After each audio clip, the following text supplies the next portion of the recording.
மத்தேயு நற்செய்தி அதிகாரம் 1. தாவீதின் மகனும் ஆபிரகாமின் மகனுமான இயேசு கிறிஸ்துவின் மூதாதையர் பட்டியல். ஆபிரகாமின் மகன் ஈசாக்கு, ஈசாக்கின் மகன் யாக்கோபு. யாக்கோபின் புதல்வர்கள் யூதாவும் அவர் சகோதரர்களும். யூதாவுக்கும் தாமாருக்கும் பிறந்த புதல்வர்கள் பெரேட்ஸும் சேராகும். பெரேட்ஸின் மகன் எட்சரோன், எட்சரோனின் மகன் இராம், இராமின் மகன் அமினதாபு, அமினதாபின் மகன் நகசோன், நகசோனின் மகன் சல்மோன், சல்மோனுக்கும் ராக்காபுக்கும் பிறந்த மகன் போவாசு, போவாசுக்கும் ரூத்துக்கும் பிறந்த மகன் ஓபேது, ஓபேதின் மகன் ஈசாய், ஈசாயின் மகன் தாவீது அரசர். தாவீதுக்கு உரியாவின் மனைவியிடம் பிறந்த மகன் சாலமோன், சாலமோனின் மகன் ரெகபயாம், ரெகபயாமின் மகன் அபியாம், அபியாமின் மகன் ஆசா, ஆசாவின் மகன் யோசபாத்து, யோசபாத்தின் மகன் யோராம், யோராமின் மகன் உசியா, உசியாவின் மகன் யோத்தாம், யோத்தாமின் மகன் ஆகாசு, ஆகாசின் மகன் எசேக்கியா, எசேக்கியாவின் மகன் மனாசே, மனாசேயின் மகன் ஆமோன், ஆமோனின் மகன் யோசியா. யோசியாவின் புதல்வர்கள் எக்கோனியாவும் அவர் சகோதரர்களும். இவர்கள் காலத்தில்தான் யூதர்கள் பாபிலோனுக்கு சிறைப்பிடித்து செல்லப்பட்டார்கள். பாபிலோனுக்கு சிறைப்பிடித்து செல்லப்பட்ட பின்பு எக்கோனியாவுக்கு பிறந்த மகன் செயல்தியேல், செயல்தியேலின் மகன் செருபாபேல், செருபாபேலின் மகன் அபியூது, அபியூதின் மகன் எலியாக்கிம், எலியாக்கிமின் மகன் அசோர், அசோரின் மகன் சாதோக்கு, சாதோக்கின் மகன் ஆக்கிம், ஆக்கிமின் மகன் எலியூது, எலியூதின் மகன் எலையாசர், எலையாசரின் மகன் மாத்தான், மாத்தானின் மகன் யாக்கோபு, யாக்கோபின் மகன் மரியாவின் கணவர் யோசேப்பு. மரியாவிடம் பிறந்தவரே கிறிஸ்து என்னும் இயேசு. ஆக மொத்தம் ஆபிரகாம் முதல் தாவீது வரை தலைமுறைகள் 14. தாவீது முதல் பாபிலோனுக்கு சிறைப்பிடித்து செல்லப்பட்டவர்கள் வரை தலைமுறைகள் 14. பாபிலோனுக்கு சிறைப்பிடித்து செல்லப்பட்டவர்கள் முதல் கிறிஸ்து வரை தலைமுறைகள் 14. இயேசு கிறிஸ்துவின் பிறப்பையொட்டிய நிகழ்ச்சிகள். அவருடைய தாய் மரியாவுக்கும் யோசேப்புக்கும் திருமண ஒப்பந்தம் செய்யப்பட்டிருந்தது. அவர்கள் கூடி வாழும் முன் மரியா கருவுற்றிருந்தது தெரிய வந்தது. அவர் தூய ஆவியால் கருவுற்றிருந்தார். அவர் கணவர் யோசேப்பு நேர்மையாளர். அவர் மரியாவை இகழ்ச்சிக்கு உள்ளாக்க விரும்பாமல் மறைவாக விலக்கிவிட திட்டமிட்டார். அவர் இவ்வாறு சிந்தித்துக் கொண்டிருக்கும் போது ஆண்டவரின் தூதர் அவருக்கு கனவில் தோன்றி, யோசேப்பே, தாவீதின் மகனே, உம் மனைவி மரியாவை ஏற்றுக்கொள்ள அஞ்ச வேண்டாம். ஏனெனில் அவர் கருவுற்றிருப்பது தூய ஆவியால்தான். அவர் ஒரு மகனை பெற்றெடுப்பார். அவருக்கு இயேசு என பெயரிடுவீர். ஏனெனில் அவர் தம் மக்களை அவர்களுடைய பாவங்களிலிருந்து மீட்பார் என்றார்.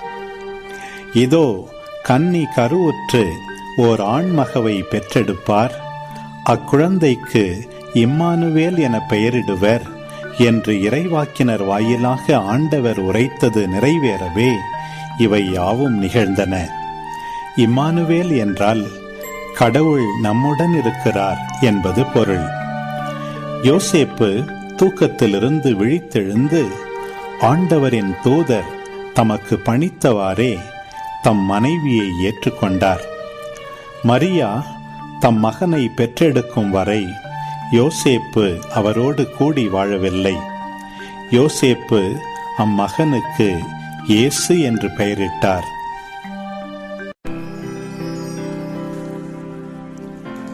மத்தேயு நற்செய்தி அதிகாரம் 2. ஏரோது அரசன் காலத்தில் யூதேயாவில் உள்ள பெத்லெகேமில் இயேசு பிறந்தார்.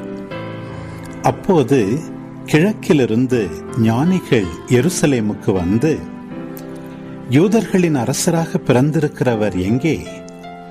அவரது விண்மீன் எழக் கண்டோம், அவரை வணங்க வந்திருக்கிறோம் என்றார்கள். இதை கேட்டதும் ஏரோது அரசன் கலங்கினான். அவனோடு எருசலேம் முழுவதும் கலங்கிற்று. அவன் எல்லா தலைமை குருக்களையும் மக்களிடையே இருந்த மறைநூல் அறிஞர்களையும் ஒன்று கூட்டி, மெசியா எங்கே பிறப்பார் என்று அவர்களிடம் விசாரித்தான். அவர்கள் அவனிடம், யூதேயாவில் உள்ள பெத்லெகேமில் அவர் பிறக்க வேண்டும். ஏனெனில் யூதா நாட்டு பெத்லெகேமே, யூதாவின் ஆட்சி மையங்களில் நீ சிறியதே இல்லை. ஏனெனில் என் மக்களாகிய இஸ்ரவேலை ஆயரென ஆள்பவர் ஒருவர் உன்னிலிருந்தே தோன்றுவார் என்று இறைவாக்கினர் எழுதியுள்ளார் என்றார்கள். பின்பு ஏரோது யாருக்கும் தெரியாமல் ஞானிகளை அழைத்து கொண்டு போய் விண்மீன் தோன்றிய காலத்தை பற்றி விசாரித்து உறுதி செய்து கொண்டான். மேலும் அவர்களிடம், நீங்கள் சென்று குழந்தையை குறித்து திட்டவட்டமாய் கேட்டு எனக்கு அறிவியுங்கள். அப்பொழுது நானும் சென்று அக்குழந்தையை வணங்குவேன் என்று கூறி அவர்களை பெத்லெகேமுக்கு அனுப்பி வைத்தான். அரசன் சொன்னதை கேட்டு அவர்கள் புறப்பட்டு போனார்கள். இதோ, முன்பு எழுந்த விண்மீன் தோன்றி குழந்தை இருந்த இடத்திற்கு மேல் வந்து நிற்கும் வரை அவர்களுக்கு முன்னே சென்று கொண்டிருந்தது. அங்கே நின்ற விண்மீனை கண்டதும் அவர்கள் மட்டில்லா பெருமகிழ்ச்சி அடைந்தார்கள். வீட்டிற்குள் அவர்கள் போய் குழந்தையை அதன் தாய் மரியா வைத்திருப்பதை கண்டார்கள். நெடுஞ்சான் கிடையாய் விழுந்து குழந்தையை வணங்கினார்கள். தங்கள் பேழைகளை திறந்து பொன்னும் சாம்பிராணியும் வெள்ளை போளமும் காணிக்கையாக கொடுத்தார்கள். ஏரோதிடம் திரும்பி போக வேண்டாம் என்று கனவில் அவர்கள் எச்சரிக்கப்பட்டதால் வேறு வழியாக தங்கள் நாடு திரும்பினார்கள். அவர்கள் திரும்பிச் சென்ற பின் ஆண்டவருடைய தூதர் யோசேப்புக்கு கனவில் தோன்றி, நீர் எழுந்து குழந்தையையும் அதன் தாயையும் கூட்டிக் கொண்டு எகிப்துக்கு தப்பி ஓடிச் செல்லும். நான் உமக்கு சொல்லும் வரை அங்கேயே இரும். ஏனெனில் குழந்தையை ஏரோது கொல்வதற்காக தேடப்போகிறான் என்றார். யோசேப்பு எழுந்து குழந்தையையும் அதன் தாயையும் கூட்டிக் கொண்டு இரவிலேயே எகிப்துக்கு புறப்பட்டு சென்றார். ஏரோது இறக்கும் வரை அங்கேயே இருந்தார். இவ்வாறு எகிப்திலிருந்து என் மகனை அழைத்து வந்தேன் என்று இறைவாக்கினர் வாயிலாக ஆண்டவர் உரைத்தது நிறைவேறியது. ஞானிகள் தன்னை ஏமாற்றியதை ஏரோது கண்டு மிகுந்த சீற்றம் கொண்டான். அவன் அவர்களிடம் கருத்தாய் கேட்டறிந்ததற்கேற்ப காலத்தை கணக்கிட்டு பெத்லெகேமிலும் அதன் சுற்றுப்புறம் எங்கும் ஆள்களை அனுப்பி 2 வயதும் அதற்கு உட்பட்டவையுமான எல்லா ஆண் குழந்தைகளையும் கொன்றான். அப்பொழுது ராமாவிலே ஒரு குரல் கேட்கிறது, ஒரே புலம்பலும் பேரழுகையுமாயிருக்கிறது. ராக்கேல் தம் குழந்தைகளுக்காக அழுது கொண்டிருக்கிறார். ஆறுதல் பெற அவர் மறுக்கிறார், ஏனெனில் அவர் குழந்தைகள் அவரோடு இல்லை என்று இறைவாக்கினர் எரேமியா உரைத்தது நிறைவேறியது. ஏரோது காலமானதும் ஆண்டவருடைய தூதர் எகிப்தில் யோசேப்புக்கு கனவில் தோன்றி, நீர் எழுந்து குழந்தையையும் அதன் தாயையும் கூட்டிக் கொண்டு இஸ்ரவேல் நாட்டுக்கு செல்லும். ஏனெனில் குழந்தையின் உயிரை பறிக்க தேடியவர்கள் இறந்து போனார்கள் என்றார். எனவே யோசேப்பு எழுந்து குழந்தையையும் அதன் தாயையும் கூட்டிக் கொண்டு இஸ்ரவேல் நாட்டுக்கு வந்து சேர்ந்தார். ஆனால் யூதேயாவில் அர்க்கெலா தன் தந்தைக்கு பின் அரசாளுவதாக கேள்விப்பட்டு அங்கே போக அவர் அஞ்சினார்.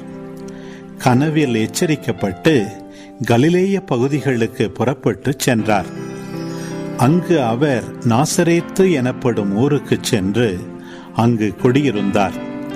இவ்வாறு நசரேயன் என அழைக்கப்படுவார் என்று இறைவாக்கினர்கள் உரைத்தது நிறைவேறியது.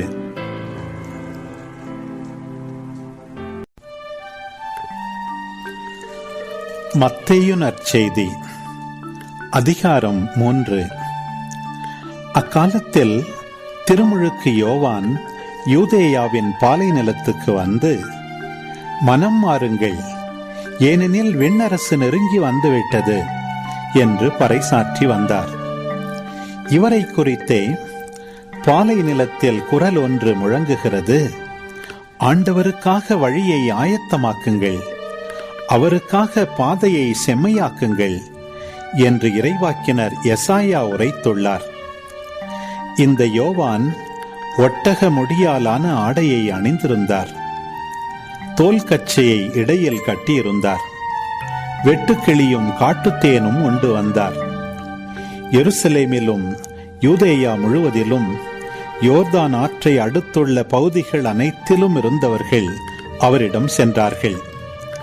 அவர்கள் தங்கள் பாவங்களை அறிக்கையிட்டு யோர்தான் ஆற்றில் அவரிடம் திருமுழுக்கு பெற்று வந்தார்கள். பரிசேயர் சதுசேயருள் பலர் தம்மிடம் திருமுழுக்கு பெற வருவதை கண்டு அவர் அவர்களை நோக்கி, விரியன் பாம்பு குட்டிகளே, வரப்போகும் சினத்திலிருந்து தப்பிக்க இயலும் என உங்களிடம் சொன்னவர் யார்? நீங்கள் மனம் மாறியவர்கள் என்பதை அதற்கேற்ற செயல்களால் காட்டுங்கள். ஆபிரகாம் எங்களுக்கு தந்தை என உங்களிடையே சொல்லி பெருமை கொள்ள வேண்டாம். இக்கற்களிலிருந்தும் ஆபிரகாமுக்கு பிள்ளைகளை தோன்றச் செய்ய கடவுள் வல்லவர் என உங்களுக்கு சொல்கிறேன். ஏற்கனவே மரங்களின் வேரருகே கோடரி வைத்தாயிற்று. நற்கனி தராத மரங்கள் எல்லாம் வெட்டப்பட்டு தீயில் போடப்படும். நீங்கள் மனம் மாறுவதற்காக நான் தண்ணீரால் திருமுழுக்கு கொடுக்கிறேன். எனக்கு பின் ஒருவர் வருகிறார், அவர் என்னை விட வலிமை மிக்கவர். அவருடைய மிதியடிகளை தூக்கிச் செல்ல கூட எனக்கு தகுதியில்லை. அவர் தூய ஆவி என்னும் நெருப்பால் உங்களுக்கு திருமுழுக்கு கொடுப்பார். அவர் சுளகை தம் கையில் கொண்டு கோதுமையையும் பதரையும் பிரித்தெடுப்பார். தம் கோதுமையை களஞ்சியத்தில் சேர்ப்பார், ஆனால் பதரை அணையா நெருப்பிலிட்டு சுட்டெரிப்பார் என்றார். அதன் பின் இயேசு யோவானிடம் திருமுழுக்கு பெற கலிலேயாவிலிருந்து யோர்தானுக்கு வந்தார். யோவான், நான் தான் உம்மிடம் திருமுழுக்கு பெற வேண்டியவன், நீரா என்னிடம் வருகிறீர் என்று கூறி தடுத்தார். இயேசு, இப்பொழுது விட்டுவிடும், கடவுளுக்கு ஏற்புடையவை அனைத்தையும் நாம் நிறைவேற்றுவதுதான் முறை என பதிலளித்தார். அதற்கு யோவானும் இணங்கினார். இயேசு திருமுழுக்கு பெற்றவுடனே தண்ணீரை விட்டு வெளியேறினார்.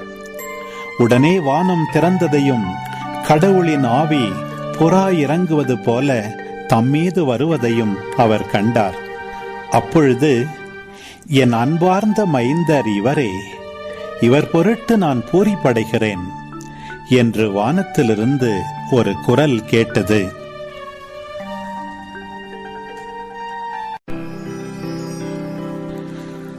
மத்தேயு நற்செய்தி அதிகாரம் 4. அதன் பின் இயேசு அலகையினால் சோதிக்கப்படுவதற்காக பாலை நிலத்திற்கு தூய ஆவியால் அழைத்துச் செல்லப்பட்டார். அவர் 40 நாள் இரவும் பகலும் நோன்பிருந்தார். அதன் பின் பசியுற்றார். சோதிக்கிறவன் அவரை அணுகி, நீர் இறைமகன் என்றால் இந்த கற்கள் அப்பமாகும்படி கட்டளையிடும் என்றான். அவர் மறுமொழியாக, மனிதர் அப்பத்தினால் மட்டுமல்ல, மாறாக கடவுளின் வாய்ச்சொல் ஒவ்வொன்றாலும் வாழ்வர் என மறைநூலில் எழுதியுள்ளதே என்றார். பின்னர் அலகை அவரை எருசலேம் திருநகரத்திற்கு கூட்டிச் சென்றது. கோவிலின் உயர்ந்த பகுதியில் அவரை நிறுத்தி, நீர் இறைமகன் என்றால் கீழே குதியும். கடவுள் தம் தூதருக்கு உம்மை குறித்து கட்டளையிடுவார். உமது கால் கல்லில் மோதாதபடி அவர்கள் தங்கள் கைகளில் உம்மை தாங்கிக் கொள்வார்கள் என்று மறைநூலில் எழுதியுள்ளது என்று அலகை அவரிடம் சொன்னது. இயேசு அதனிடம், உன் கடவுளாகிய ஆண்டவரை சோதிக்க வேண்டாம் எனவும் எழுதியுள்ளதே என்று சொன்னார். மறுபடியும் அலகை அவரை மிக உயர்ந்த ஒரு மலைக்கு கூட்டிச் சென்று உலக அரசுகள் அனைத்தையும் அவற்றின் மேன்மையையும் அவருக்கு காட்டி அவரிடம், நீர் நெடுஞ்சான் கிடையாக விழுந்து என்னை வணங்கினால் இவை அனைத்தையும் உமக்கு தருவேன் என்றது. அப்பொழுது இயேசு அதனை பார்த்து, அகன்று போ சாத்தானே, உன் கடவுளாகிய ஆண்டவரை வணங்கி அவர் ஒருவருக்கே பணி செய் என்றும் மறைநூலில் எழுதியுள்ளது என்றார். பின்னர் அலகை அவரை விட்டு அகன்றது. உடனே வானதூதர் வந்து அவருக்கு பணிவிடை செய்தனர். யோவான் கைது செய்யப்பட்டதை இயேசு கேள்விப்பட்டு கலிலேயாவுக்கு புறப்பட்டு சென்றார். அவர் நாசரேத்தை விட்டு அகன்று செபுலோன், நப்தலி ஆகிய இடங்களின் எல்லையில் கடலோரமாய் அமைந்திருந்த கப்பர்நாகுமுக்கு சென்று குடியிருந்தார். இறைவாக்கினர் எசாயா உரைத்த பின்வரும் வாக்கு இவ்வாறு நிறைவேறியது. செபுலோன் நாடே, நப்தலி நாடே, பெருங்கடல் வழி பகுதியே, யோர்தானுக்கு அப்பால் உள்ள நிலப்பரப்பே, பிற இனத்தவர் வாழும் கலிலேய பகுதியே, காரிருளில் இருந்த மக்கள் பேரொளியை கண்டார்கள். சாவின் நிழல் சூழ்ந்துள்ள நாட்டில் குடியிருப்போர் மேல் சுடரொளி உதித்துள்ளது. அது முதல் இயேசு, மனம் மாறுங்கள், ஏனெனில் விண்ணரசு நெருங்கி வந்துவிட்டது என பறைசாற்றத் தொடங்கினார். இயேசு கலிலேய கடலோரமாய் நடக்கும்போது சகோதரர் இருவரை கண்டார். ஒருவர் பேதுரு எனப்படும் சீமோன், மற்றவர் அவர் சகோதரரான அந்திரேயா. மீனவரான அவ்விருவரும் கடலில் வலை வீசிக் கொண்டிருந்தனர். இயேசு அவர்களை பார்த்து, என் பின்னே வாருங்கள், நான் உங்களை மனிதரை பிடிப்பவராக்குவேன் என்றார். உடனே அவர்கள் வலைகளை விட்டுவிட்டு அவரை பின்பற்றினார்கள். அங்கிருந்து அப்பால் சென்றபோது வேறு இரு சகோதரர்களை கண்டார். அவர்கள் செபதேயுவின் மகன் யாக்கோபும் அவர் சகோதரரான யோவானும் ஆவர். அவர்கள் தங்கள் தந்தை செபதேயுவுடன் படகில் வலைகளை பழுது பார்த்து கொண்டிருந்தார்கள். இயேசு அவர்களையும் அழைத்தார். உடனே அவர்கள் தங்கள் படகையும் தந்தையையும் விட்டுவிட்டு அவரை பின்பற்றினார்கள். அவர் கலிலேய பகுதி முழுவதும் சுற்றி வந்தார். அவர்களுடைய தொழுகை கூடங்களில் கற்பித்தார். விண்ணரசு பற்றிய நற்செய்தியை பறைசாற்றினார். மக்களிடையே இருந்த நோய் நொடிகள் அனைத்தையும் குணமாக்கினார். அவரை பற்றிய பேச்சு சிரியா நாடு முழுவதும் பரவியது. பல்வேறு பிணிகளாலும் வாதைகளாலும் வருந்திய நோயாளர், பேய்பிடித்தோர், மதிமயங்கியோர், முடக்குவாதமுற்றோர் ஆகிய அனைவரும் அவரிடம் அழைத்து வரப்பட்டனர். அவர் அவர்களை குணமாக்கினார். ஆகவே கலிலேயா, தெக்கப்பொலி, எருசலேம், யூதேயா, யோர்தானுக்கு அக்கறை பகுதி ஆகிய இடங்களிலிருந்து வந்த மக்கள் பெருந்திரளாய் அவரை பின்தொடர்ந்தனர்.